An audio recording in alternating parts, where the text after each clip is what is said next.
Le Flash Info avec le centre de stockage de la Manche. Et à la une de cette édition locale, le défi fou d'un Cherbourgeois parti samedi pour 3000 km de course à pied. André Eloumou, 31 ans, s'est lancé dans ce défi incroyable rallier Rabat au Maroc en 3 mois. Il entend ainsi parcourir en moyenne une trentaine de kilomètres par jour avec un sac de plus de 7 kilos sur le dos. Et à travers cette performance, il souhaite rendre hommage aux migrants qui ont suivi cette route parfois au péril de leur vie.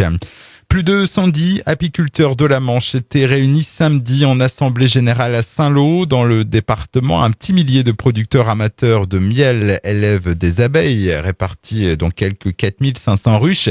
Des abeilles qui sont aujourd'hui menacées par plusieurs fléaux, et notamment par le frelon asiatique. À noter que 1200 nids de frelons asiatiques ont été détruits en 2017 dans la Manche. C'est pas moins de 200 nids rien qu'à Cherbourg intramuros.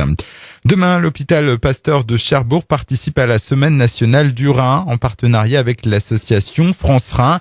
Le temps d'une journée dans le hall, il sera possible de se faire dépister contre les maladies rénales gratuitement et de façon anonyme. Le but est aussi la sensibilisation du public. Une personne sur 20 est atteinte sans le savoir d'une maladie rénale. L'an dernier, 200 personnes avaient ainsi été dépistées.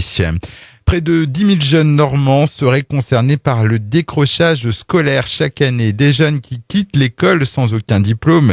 Et pour faire face à cette problématique, la région met en place une pédagogie alternative, comme par exemple les écoles de production. Écoutez David Marguerite, vice-président de la Normandie en charge de la formation et de l'apprentissage. Les écoles de production, c'est une pédagogie nouvelle à laquelle nous croyons beaucoup, qui est la pédagogie du faire pour apprendre. C'est-à-dire que le jeune qui a entre 16 et 18 ans, entre 15 et 18 ans, est un jeune qui se retrouve dans une situation concrète d'entreprise. Il est dans une école entreprise, quelque part, avec des produits qui sont commercialisés, qui, à partir de ce métier, qui, à partir de la commercialisation, de l'utilité de son geste, eh bien, réapprend une pédagogie, 2 tiers de pratique, 1 tiers de savoir théorique. Nous travaillons donc avec l'éducation nationale, avec l'ensemble des acteurs, au développement d'un réseau d'écoles de production en région, avec un budget d'1,5 million d'euros par an. Donc nous croyons beaucoup à cette réponse et nous croyons qu'il portera ses fruits rapidement dans la région. Le vice-président de la région, David Marguerite, au micro de Valentina.